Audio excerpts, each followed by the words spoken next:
Assalamualaikum warahmatullahi wabarakatuh. Waalaikumsalam warahmatullahi wabarakatuh. Habib, sebagaimana yang tadi Habib paparkan tentang sejarah bahwa ada beberapa sahabat yang tidak membaiat Khalifah Sayyidina Abu Bakar Siddiq radhiyallahu anhu hingga akhirnya. Iya. Kemudian ada sebuah hadis yang diriwayatkan oleh, kalau tidak salah itu Imam Muslim, yang mengatakan bahwa yang tidak membaiat khalifah itu kemudian mati, maka matinya itu dalam keadaan jahiliyah. Pertanyaan saya yang pertama, bagaimana memaknai hadis tersebut? Kemudian yang kedua, sebagaimana yang kita yakini bahwa Al-Mahdi kelak itu akan mendirikan khilafah, apakah hadis tersebut berlaku pada saat mulai dari Khalifah Rasyidin sampai Khalifah Imam Mahdi? Terus yang ketiga, apakah ada khalifah sebelum munculnya Al-Mahdi? Sebagaimana yang kita lihat bahwa saudara-saudara kita di Hizbut Tahrir itu berjuang untuk menegakkan khilafah. Bahkan di organisasi kita sendiri ada bidang penegakan khilafah. Itu Bid. Ya. Mungkin itu. Baik, terima kasih. Jazakallahu khair. Hadis yang menyatakan barang siapa yang mati tanpa baiat, matinya mati jahiliyah, itu hadis sahih. Itu hadis sahih.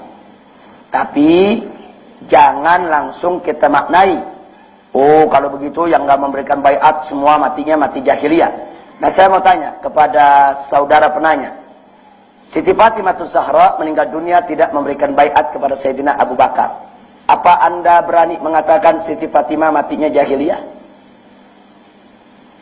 Kira-kira berani nggak mengatakan begitu? Enggak.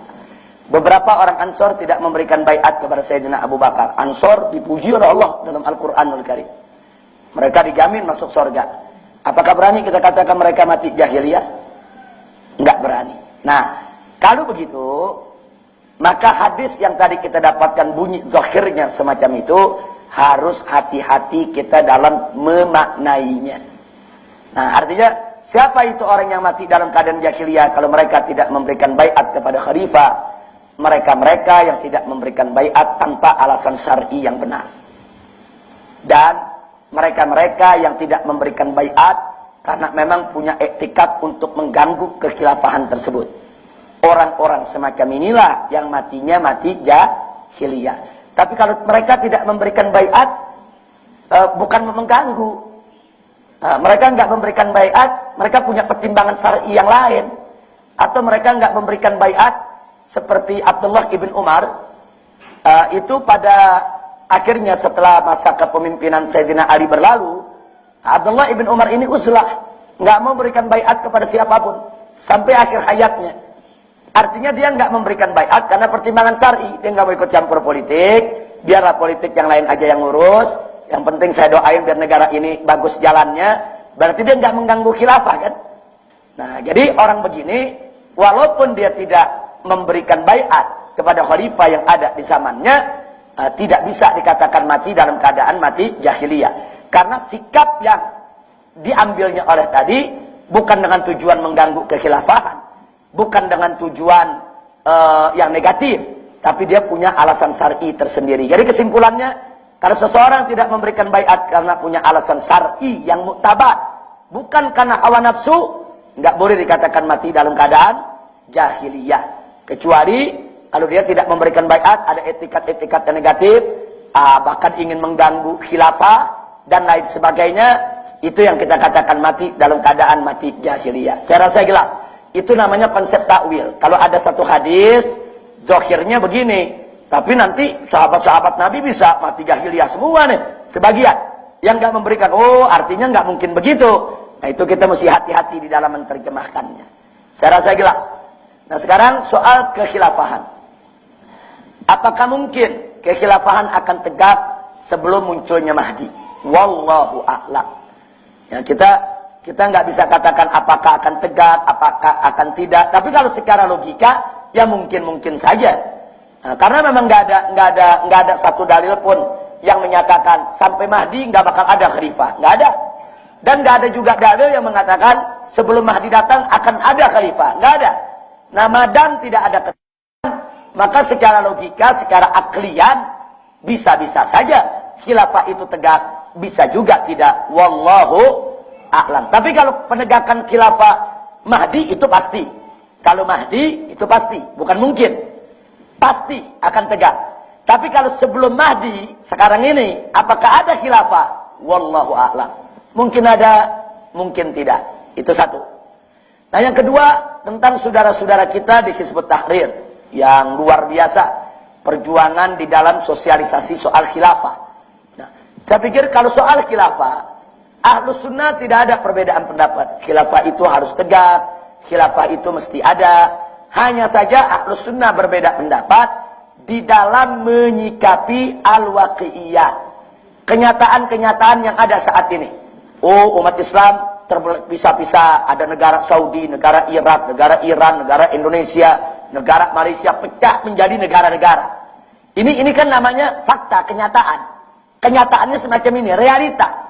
Nah, pertanyaannya, sementara negara Islam ini terpecah seperti ini, khilafah belum tegak, apakah kepemimpinan ini tidak sah?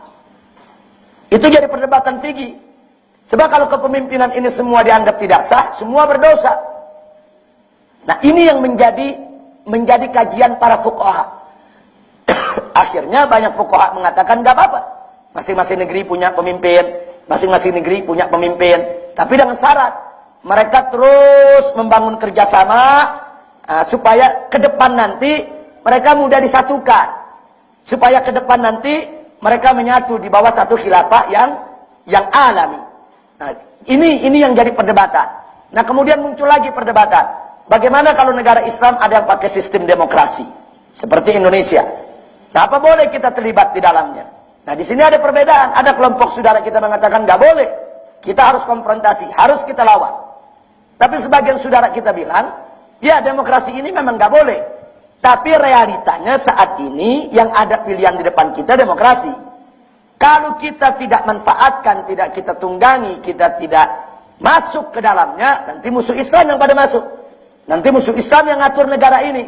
Nanti madaratnya akan lebih besar. Sementara dalam kaidah fikih kan ada dinyatakan, yaitu wujubul amal bi akhafid dororin. Beramal dengan doron yang lebih kecil. Akhirnya sebagian saudara kita boleh, nggak apa-apa masuk ke parlemen. Tapi dengan syarat, jangan dia menghalalkan demokrasi. Dia hanya masuk lid darurah, lil hajat. Nah ini yang diperdebatkan. Ini yang diperdebatkan. Tapi kalau soal khilafah, ulama sepakat. Khilafah harus ditegakkan. HTI betul. Memang khilafah itu harus ditegakkan. Nah cuma memang ada perbedaan antara FPI dengan HTI. HTI punya proposal untuk pendirian khilafah. Memang sangat idealis, sangat bagus. Itu tidak kita pungkiri. Sangat idealis, sangat bagus. Memang seperti itu yang kita inginkan. Hanya saja kita di front pembela Islam menginginkan tesis soal khilafah yang sudah begitu bagus, yang sudah begitu luar biasa, di dalam pelaksanaan untuk mewujudkannya, jangan kita menolak kenyataan yang ada. Artinya begini, jangankan menyatukan seluruh dunia Islam di bawah satu khilafah, menyatukan Malaysia sama Indonesia aja setengah mati. Indonesia ini disatuin sama Malaysia, wah setengah mati, sampai sekarang lagi pada berebut pulau.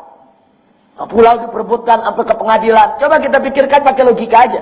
Ini kerja mudah atau kerja sulit untuk menyatukan dua negara? Dua negara Indonesia dengan Malaysia bersatu, umpamanya menjadi negara Nusantara. Saya mau tanya jujur, itu kerjaan mudah atau sulit? Enggak gampang. Enggak gampang. Lalu bagaimana menyatukan 125 negara lebih? Negara Islam di dunia saat ini 125 negara lebih. Gimana menyatuin mereka semua? Dulu Mesir pernah disatukan dengan Libya. Namanya Republik Persatuan Arab. Satu, jadi satu negara. Tapi di tengah perjalanan konflik.